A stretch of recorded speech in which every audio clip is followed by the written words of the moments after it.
Welcome to day 2 in language arts. Today we're going to do something brand new, something we haven't done at all with the grade 1s, and something I wish that I could do with all of them. But unfortunately, that's just not how it's going to go. So today we get to look at our reader for the very first time. Turn off my phone. And so if you have it in front of you, your kids might want to look through the reader. You could open it up and show them how a table of contents works. I'm not going to do that with you, but if you turn to page number 10, we are going to have a new theme, and our new theme is I Think I Can, or what I preferred from the last version was Keep Trying or Perseverance. And if you look at the picture, you and your child can discuss how this picture would show I Think I Can or Perseverance. And maybe you could come up with some different examples of how your child or you would have to keep trying at something. So you could talk about what does it mean to keep trying? What does it mean to persevere? When do you always keep trying? What are some things that you have to keep trying to actually achieve? And are there ever times you should give up? That might be a harder question. So try and think of some things that you had to do that required a lot of effort, that required failure. Failure is an important part of keep trying. Failure is an important part of learning. So talk about some of those things. Then one of the things we're going to do is journal writing. You should have a brand new journal. Sorry, no names because didn't have time for that. But your kids will know what their journal looks like, and they can write about something that was hard to learn, but they could do it because they kept trying. Something that was hard, but they could achieve it because they kept trying. In their journal, these are some things that we are looking for. Are you using a capital letter at the beginning of your sentence? Are you using the correct punctuation at the end of the sentence? Usually it's a period. Sometimes it may be an exclamation mark or a question mark. Are you using finger spaces between your words? Do you draw a picture to match your writing?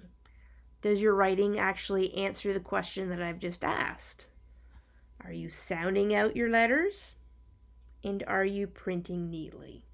So, because this is a video, you can always go back and check some of these things. You can always go back and check what the topic was.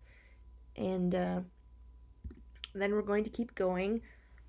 On page 12 and 13, if you read the vocabulary warm-up to your child, the vocabulary words for today's or for this week's passage are meadow and kite. If you read the passage, can they infer from the passage what a meadow would be and what a kite would be? Well, hopefully kite is obvious, but they probably may not know what a meadow is. And if not, maybe you can explain what a meadow and a kite are. Then on page 14 and 15, those are the cover pages for our first story in our reader. It is The Kite, written and illustrated by Arnold Lobel. Please discuss with your child the genre of the story. The genre is always going to be up here at the corner. And this tells you what the genre is. The genre of The Kite is a fantasy. A fantasy is a make-believe story that could not happen in the real world. And even before we read the story, we should be able to figure out that this story is a fantasy. And have your child explain how they can tell, even from the first illustration, why this is a fantasy. And maybe they can come up with some other examples of fantasy books that they have read. And the comprehension skill that we're also going to be working on in this week is cause and effect. We've worked a little bit with cause and effect.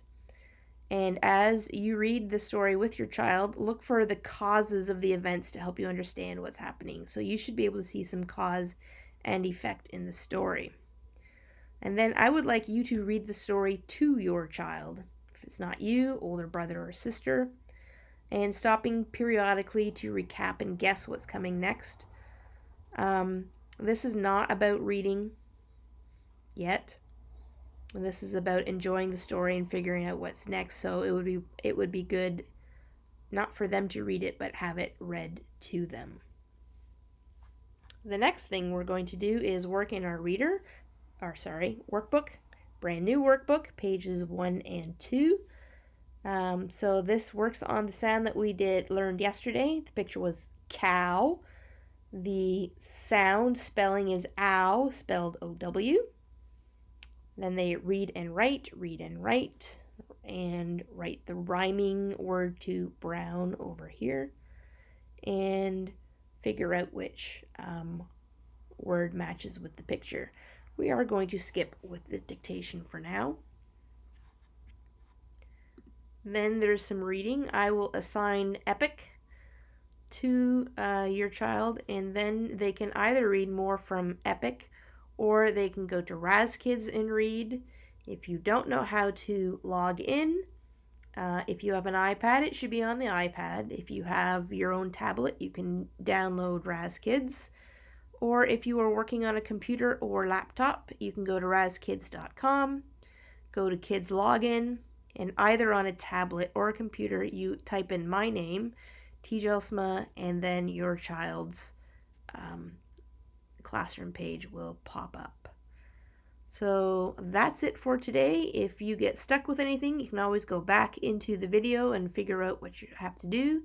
We have journal, we have vocabulary words, and we have the very first story in our reader. So, day number 2. Enjoy!